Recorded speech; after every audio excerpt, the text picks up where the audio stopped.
2 cos x plus 3 sin x equals to 0, এই ইকুয়েশনটাকে তোমাকে solve করতে হবে x এর ভ্যালু 0 থেকে 360 এর ভেতরে। তো আমরা শুরু করি।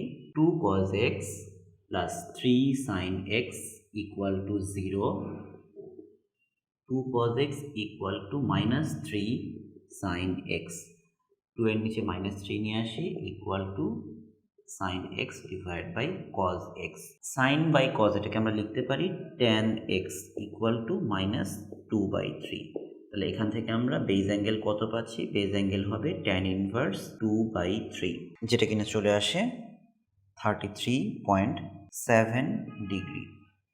এখন x এর ভ্যালুটা তাহলে কত হবে খেয়াল করে দেখো। এখানে tan এর ভ্যালুটা নেগেটিভ। tan এর ভ্যালু নেগেটিভ মানে সে আইদার সেকেন্ড কোয়াড্রেন্ট সাইনের ঘরে আছে অথবা ফোর্থ কোয়াড্রেন্ট কজের ঘরে আছে।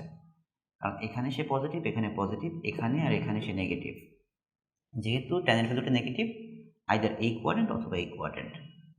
সেকেন্ড কোয়াড্রেন্টের কোনো ভ্যালু আমরা কীভাবে বের করি মনে আছে? 180 ডিগ্রি মাইনাস থেটা।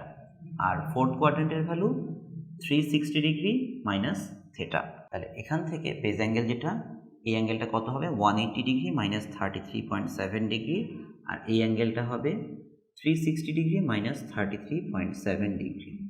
তাহলে এক্স এর ভ্যালুটা দাঁড়াবে 180 মাইনাস 33.7 অর্থাৎ 146.3 ডিগ্রি একটা ভ্যালু, আর আরেকটা ভ্যালু হবে 360 মাইনাস 33.7, যেটা কিনা 326.3 ডিগ্রি। তাহলে আমরা এক্স এর ভ্যালু দুটো সলভ করে ফেললাম। এরপর দ্বিতীয় অংশটা কি বলছে? যে sketch y equal to this and y equal to this on the same diagram for 0 থেকে x এর ভ্যালুটা 360 পর্যন্ত। আমরা গ্রাফটা এখন আঁকি। y equal two 2 cos x। cos এর গ্রাফটা দেখতে কেমন হয়? এরকম হয়। এবং যেহেতু তার অ্যামপ্লিটিউড 2, এইটা 2, এইটা -2। এরপর বলা হচ্ছে y equal to minus 3 sin x। Sine কীরকম হয়? 0 থেকে এইভাবে উপরে সাইনের গ্রাফটা দেখতে হয় এরকম। তাহলে মাইনাস সাইন, এই গ্রাফটা দেখতে কেমন হবে? এই গ্রাফটা দেখতে হবে এরকম। y equal to sine x, y equal to minus sine x দেখতে এরকম, এবং তার অ্যামপ্লিটিউড ছিল 3। তাহলে এই গ্রাফটাই এখন আমরা এঁকে ফেলি। এই ভ্যালুটা 3 আর এই ভ্যালুটা -3।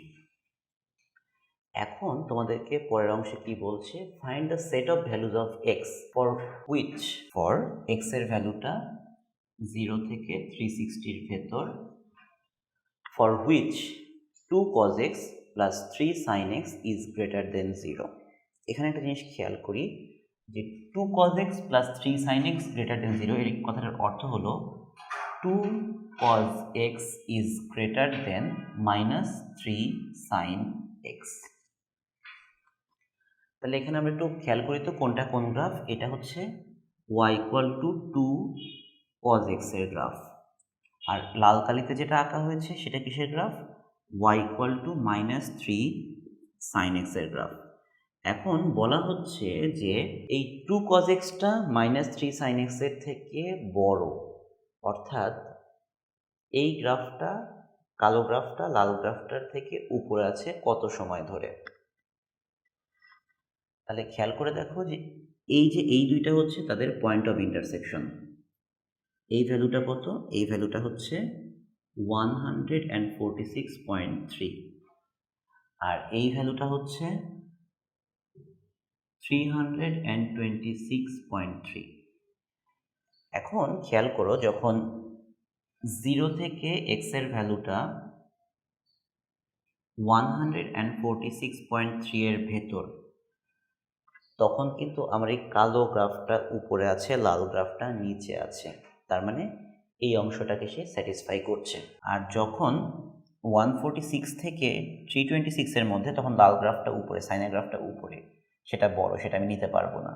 আবার 326 পার হওয়ার পর আবারও কালো গ্রাফটা উপরে, লাল গ্রাফটা নিচে, অর্থাৎ এই 2 cos x এর গ্রাফটা -3 sin x এর থেকে উপরে আছে। সেটা কোন সময়? x এর ভ্যালুটা যখন 326.3 থেকে বড় এবং 360 থেকে ছোট, তাহলে এই সময়টায় এই সিচুয়েশনটায় এই কন্ডিশনটা ফুলফিল হবে।